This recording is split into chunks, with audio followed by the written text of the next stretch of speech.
General Asim Munir کی بطور army chief تعیناتی اللہ تعالیٰ نے خود اپنے ہاتھ سے کی ہے۔ یہ الفاظ ہیں عمران خان کے بہنوئی اور حسان نیازی کے والد حفیظ اللہ نیازی کے۔ انہوں نے جگ اخبار میں 3 موضوع 3 کہانیاں کے عنوان سے ایک کالم لکھا ہے اور اس میں جنرل عاصم منیر کی تعیناتی کا ذکر کیا ہے۔ ان کا یہ کہنا ہے کہ وہ سمجھتے ہیں کہ عاصم منیر کی بطور آرمی چیف تعیناتی ایک معجزہ تھا اور انہیں کامل یقین ہے کہ آرمی چیف سے اللہ تعالیٰ کوئی بڑا کام لے گا۔ اپنے کالم میں انہوں نے یہ بھی لکھا کہ آرمی چیف کی تعیناتی کو رکوانے کے لیے بہت کچھ ہوا، جال بنے گئے، لیکن پھر بھی حافظ جنرل عاصم منیر اس ملک کے آرمی چیف تعینات ہوئے۔ انہوں نے جنرل باجوہ کا ذکر کیا، جنرل فیض کی سازشوں کا ذکر کیا، عمران خان کے لانگ مارچ کا تذکرہ کیا، پھر شہباز شریف، نواز شریف، آصف علی زرداری یعنی ساری سیاسی جماعتوں کا تذکرہ کیا۔ لکھا کہ سارے سیاسی بحران میں اور سازشوں کے بیچ میں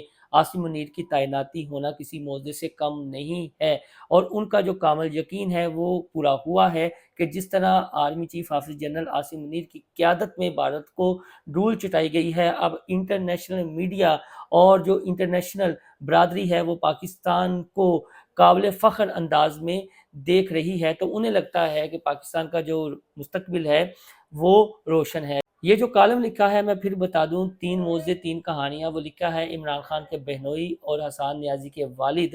حفیظ اللہ نیازی نے، اور آرمی چیف حافظ جنرل عاصم منیر کی تعیناتی کو وہ معجزہ قرار دے رہے ہیں، اور ساتھ میں یہ کہتے ہیں کہ ان کی تعیناتی اللہ تعالیٰ نے خود اپنے ہاتھ سے کی ہے۔ لیکن